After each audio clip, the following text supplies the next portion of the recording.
Have you ever wondered how the Bible, the world's most read, most translated, and most loved book, was written? It's a story that spans thousands of years, crosses continents, and touches the hearts of millions. Today, we're going to take a gentle but deep journey into how the Bible came to be. This is not just a history lesson. It's the story of how a divine message traveled through time to reach you. Please subscribe to stay in touch with us. Now let's start the video proper. 1. It started with people, just like us. The Bible didn't fall from the sky. It wasn't written in a single night. It began with people, ordinary people, who felt something extraordinary. There were shepherds, kings, farmers, fishermen, prophets, and poets.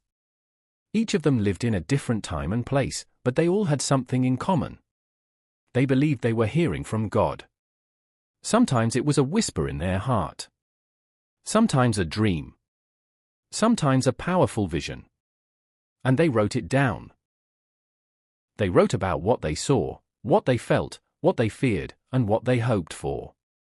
They were writing history, but they were also writing something more. 2. The Old Testament, a journey of faith.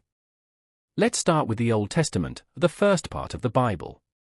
These books were written mostly in Hebrew, with a few parts in Aramaic. They were written long before Jesus was born, some as early as 1400 BC. At the very beginning, we find the Torah, the first 5 books. Genesis, Exodus, Leviticus, Numbers, and Deuteronomy. These tell the story of the world's creation, of Abraham's journey of faith, of Moses leading the Israelites out of Egypt. Then come the books of history, the rise and fall of kings, great battles, victories, and defeats.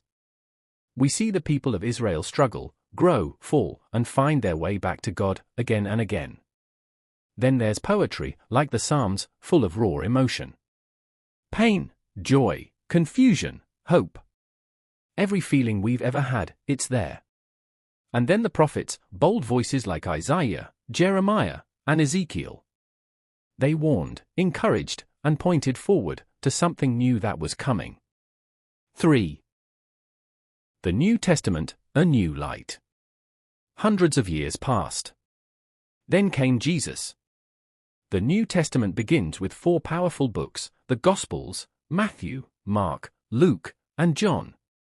These were written by people who knew Jesus or heard stories directly from those who did. They tell us about his life, his birth, his teachings, his miracles, his death, and his resurrection. But they're not just stories. They're invitations. They invite us to see what love looks like when it walks among us. After the Gospels, we have the book of Acts, the history of the early church.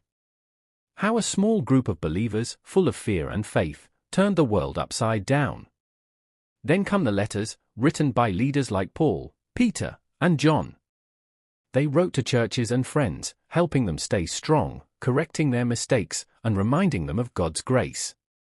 Finally, we reach Revelation, a mysterious, symbolic vision of what's to come. A promise that no matter how dark the world gets, light will win. 4. One story, many voices. Now here's something beautiful. Even though the Bible has 66 books, written by over 40 different people, in 3 different languages, across 1,500 years, it still tells one story. A story of love. A story of brokenness and redemption. A story that leads to Jesus, and a hope that never ends. That's no ordinary book. 5. Inspiration from God. So how did all these writers know what to say? Christians believe the Bible is inspired by God. That doesn't mean the writers were robots. They used their own words, emotions, and experiences. But behind every word, God was gently guiding. It's like a painter holding a brush, but the painter is the soul, and the hand is God's. That's why the Bible speaks so deeply to people, even thousands of years later. It's not just information. It's transformation. 6. How the books were collected.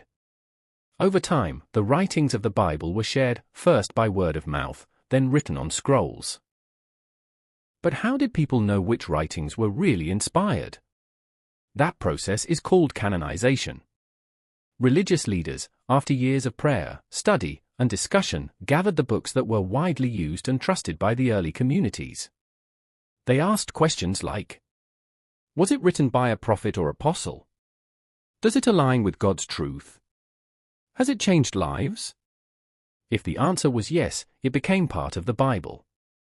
By the 4th century AD, the books of the Bible as we know them were recognized by the Christian Church. 7. Copied by hand, preserved with care. Before printing existed, every copy of the Bible was written by hand. Imagine a scribe sitting by candlelight, copying word after word, carefully, slowly, with deep reverence. If one word was wrong, they started over. That's how seriously they took it. Because they weren't just copying ink. They believed they were passing on truth. Thanks to their dedication, the Bible survived wars, empires, and centuries of change. 8. Translated for the world. The Bible was first written in Hebrew, Aramaic, and Greek, languages not everyone could read. But people wanted to understand it in their own tongue. So brave men and women began translating it, often risking their lives. Today, the Bible has been translated into over 3,500 languages, more than any book in history. Wherever people live, in mountains, deserts, cities, or jungles, the Bible goes there too. 9. Why it still matters. The Bible isn't just an old book on a dusty shelf.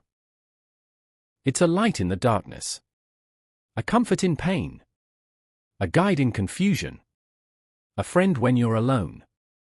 It's full of questions and full of answers.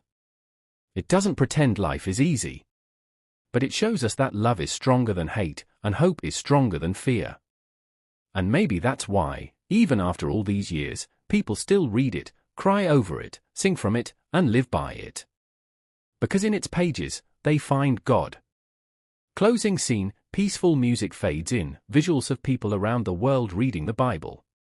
Narrator, soft voice. That is how the Bible was written. Not in one moment, but over generations. Not by one hand, but by many. And not just for them, but for you. Please subscribe to stay connected.